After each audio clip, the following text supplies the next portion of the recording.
27 বছর বয়সে পড়াশোনার পাঠ চুকিয়ে মিস্টার সিম জং মেং পুলিশের গোয়েন্দা বিভাগে সবে চাকরি পেয়েছেন। মিস্টার সিমের একটি বর্ণনা দিনি।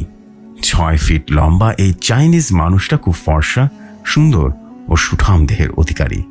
চাইনিজ বংশোদ্ভূত এমন পুরুষ মানুষ খুব কমই দেখা যায়, যে কেউ দেখেই প্রেমে পড়ে যাবে। কেন যে ফিল্ম ইন্ডাস্ট্রিতে না গিয়ে ডিফেন্সে এসেছে কে জানে। তো ঘটনা শুরু চাকরি পাওয়ার 2 মাস পর থেকে। মিস্টার সিমের চাইনিজ মেয়ে কলিগ তাকে খুব পছন্দ করে। উনাকে বেশ কয়েকবার প্রেমের প্রস্তাব দিয়েও লাভ হয়নি। প্রতিবার একই উত্তর, আমি জেনিফার নামে এক ইন্ডিয়ান মেয়েকে ভালোবাসি এবং অল্প সময়ের মধ্যে তাকে বিয়ে করব। কিন্তু মেয়েটা কোনোভাবে এটা মেনে নিতে পারে না। অনেক ঈর্ষা করতে থাকে, কারণ জেনিফার ও সিম দুজনেই 2 প্রান্তের ধর্ম, বর্ণ, কালচার সব দিক থেকে আলাদা। অন্যদিকে কলিগ লিনেট একই কালচারের, তবে লিনেট হাল ছাড়ে না। ছলে বলে সবসময় সিমের পাশেই ঘোরাফেরা করতে থাকে। বিভিন্ন সরকারি ফাংশনে ওনার সাথেই যায়, কারণ দুর্ভাগ্যবশত তারা একই ডিপার্টমেন্টের টিমের সদস্য। এভাবেই চলতে থাকে 8-9 মাস। এরপর একদিন লিনেট প্রায় মাস 3 জন্য ছুটি নিয়ে নেয়। অন্যদিকে সিমও তেমন পাত্তা না দিয়ে নিজের কাজে ব্যস্ত হয়ে পড়ে।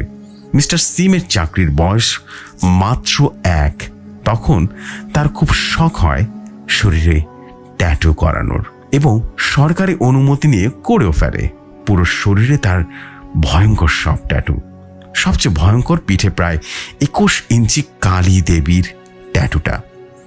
ট্যাটু করার কয়েকদিনের মধ্যে লিনেট চাকরিতে যোগদান করে সেও আগের মতোই মেশার চেষ্টা করে সিমের সাথে। এবার সিম একটু কড়া সুরেই জানিয়ে দেয় সামনের সপ্তাহে তার ভালোবাসার মানুষকে বিয়ে করতে যাচ্ছে। তাকে যেন সে বিরক্ত না করে। কিছুদিন পর সিম বিয়ে করে নেয়। বিয়ের ঠিক 14 দিন পর মিস্টার সিম অনেক অসুস্থ হয়ে পড়ে। প্রচণ্ড জ্বর, মাথা এবং শরীর ব্যথা। প্রথম ধাপে ডাক্তার কিছু মেডিসিন দেয়। এতে অবস্থা আরও খারাপ হয়ে যায় দেখে মেডিকেলে ভর্তি করা হয়, কিন্তু নানান চেক আপ করার পরেও কোনো রোগ ধরা পড়ে না। মাত্র 2 সপ্তাহের মধ্যেই বিশাল দেহের মানুষটা কঙ্কাল সারে পরিণত হয়। অসুস্থতার প্রায় 2.5 সপ্তাহ পর তাকে সিঙ্গাপুরে নেওয়া হয় আরও উন্নত চিকিৎসার জন্য। সেখানে আরও অবনতি হয়ে যায়। সম্পূর্ণ শরীর নীল হয়ে রক্ত, বমি ও চুল বমি হতে থাকে। হ্যাঁ, সত্যি কথা বলছি, বমির সাথে প্রচুর লম্বা লম্বা চুল বেরিয়ে আসে। শুতে পারে না, কাউকে ছুতে পারে না। ছুলেই প্রচণ্ড ব্যথায় চেঁচিয়ে উঠতেন তিনি। এমন অবস্থায় সকল ডক্টর বলে দেন ওনাকে বাঁচানো সম্ভব না। বাড়িতে নিয়ে যান বলে রিলিজ করে দেয় সিঙ্গাপুরের হসপিটাল থেকে। সিকিউরিটির জন্য হসপিটালের নাম গোপন রাখতে হলো।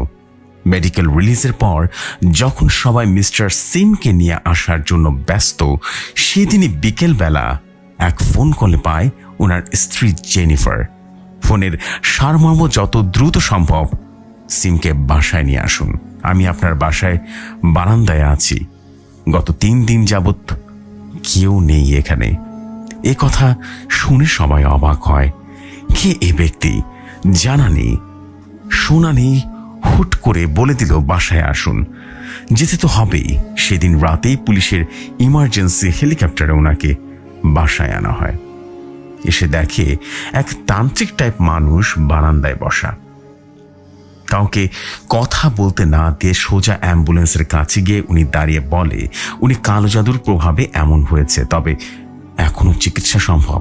তবে কে করেছে তার নাম বলবো না আমি, কিন্তু যে করেছে সে একজন মহিলা।